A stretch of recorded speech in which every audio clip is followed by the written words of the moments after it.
দালাল চক্র যারা অন্তরে অন্তরে তখনও পাকিস্তান প্রেমে ভোগে, তাদের এই চক্রান্ত কখনো এই মাটিতে সফল হতে পারে না।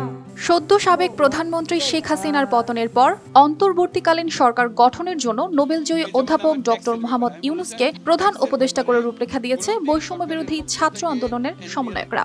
মঙ্গলবার ৬ আগস্ট ভোর ৪টার দিকে আসিফ মাহমুদের ফেসবুকে দেওয়া ভিডিও বার্তায় এ ঘোষণা দেন বৈষম্য বিরোধী ছাত্র আন্দোলনের অন্যতম সমন্বয়ক নাহিদ ইসলাম। সেই ভিডিও বার্তায় নাহিদ ইসলাম বলেন, অন্তর্বর্তীকালীন সরকার গঠনের রূপরেখা দিতে ২৪ ঘণ্টা সময় নির্ধারিত ছিল, কিন্তু জরুরি পরিস্থিতি বিবেচনায় এখনই ঘোষণা করা হয়েছে রূপরেখা। সবার আলোচনায় সিদ্ধান্ত নেওয়া হয়েছে ডক্টর মোহাম্মদ ইউনূসকে প্রধান উপদেষ্টা করে গঠন করা হবে ছাত্র নাগরিক অভ্যুত্থানের অন্তর্বর্তীকালীন সরকার।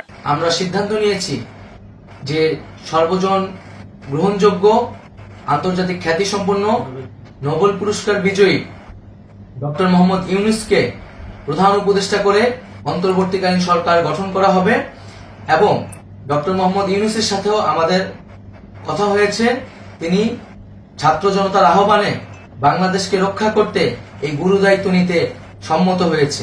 এদিকে ছাত্র নাগরিকদের অভ্যুত্থানকে নস্যাৎ করার জন্য নাশকতার ঘটনা ঘটানো হচ্ছে। তারা মুক্তিকামী ছাত্র জনতাকে ও আইন শৃঙ্খলা বাহিনীকে সজাগ এবং সতর্ক থাকার আহ্বান জানিয়েছেন।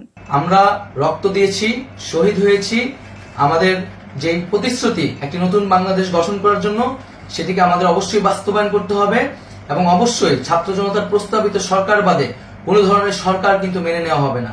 আমরা বলেছি কোনো ধরনের সেনা শাসিত সরকার অথবা সেনা সমর্থিত সরকার অথবা এই ফ্যাসিস্টদের দোসরদের কোনো বিটিম সরকার কিন্তু আমরা মেনে নিব না। কোনো গণবিরোধী সরকারকে মেনে নেওয়া হবে না।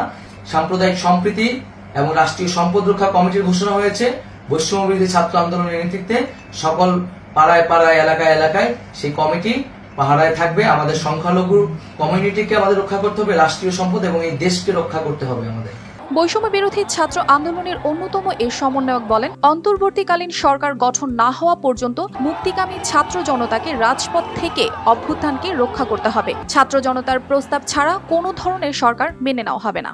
প্রিয় বন্ধুগণ, দেশে যে অরাজকতা চলছে, মানুষের জীবনের নিরাপত্তাহীনতা চলছে, সেজন্য আমরা রাষ্ট্রপতির কাছে আহ্বান জানাচ্ছি দেশে আইন শৃঙ্খলা পরিবেশ ফিরিয়ে আনার জন্য দ্রুত সময়ের মধ্যে কার্যকর ব্যবস্থা নিতে হবে এবং আইন শৃঙ্খলা বাহিনীকে সহযোগিতা করার জন্য মুক্তিকামী ছাত্র জনতাও রাজপথে থাকবে এবং অন্তর্বর্তীকালীন সরকার গঠন না হওয়া পর্যন্ত মুক্তিকামী ছাত্র জনতাকে রাজপথে থেকে তাদের যে অভ্যুত্থান সেই অভ্যুত্থানকে রক্ষা করতে হবে। এদিকে শিক্ষার্থী আন্দোলনের মুখে ৫ আগস্ট সোমবার প্রধানমন্ত্রীর পদ থেকে শেখ হাসিনার পদত্যাগের পর দেশ পরিচালনার জন্য অন্তর্বর্তীকালীন সরকার গঠনের প্রক্রিয়া শুরু হয়। বিকেল ৪টার দিকে সেনাপ্রধান জেনারেল ওয়াকার উজ্জামান জনগণের উদ্দেশ্যে বলেন, প্রধানমন্ত্রী শেখ হাসিনা পদত্যাগ করেছেন, অন্তর্বর্তীকালীন সরকার গঠন করে কাজ পরিচালনা করা হবে। এ বিষয়ে গতকাল বঙ্গভবনে ৩ বাহিনীর প্রধানদের উপস্থিতিতে বিভিন্ন রাজনৈতিক দলের নেতা ও নাগরিক সমাজের প্রতিনিধিদের সঙ্গে বৈঠক করেন রাষ্ট্রপতি মোহাম্মদ শাহাবুদ্দিন। বঙ্গভবন থেকে গণমাধ্যমে পাঠানো সংবাদ বিজ্ঞপ্তি ও বৈঠক সূত্রে জানা গেছে, বৈঠকের সিদ্ধান্ত হয়েছে জাতীয় সংসদ ভেঙে দিয়ে অনতিবিলম্বে অন্তর্বর্তীকালীন সরকার গঠন করা হবে আর লুটতরাজ ও হিংসাত্মক কর্মকাণ্ড বন্ধে সেনাবাহিনী পদক্ষেপ নেবে। বৈঠকে উপস্থিত ব্যক্তিরাও এই সিদ্ধান্তকে স্বাগত জানিয়েছেন। অর্পিতা জাহান, RTV।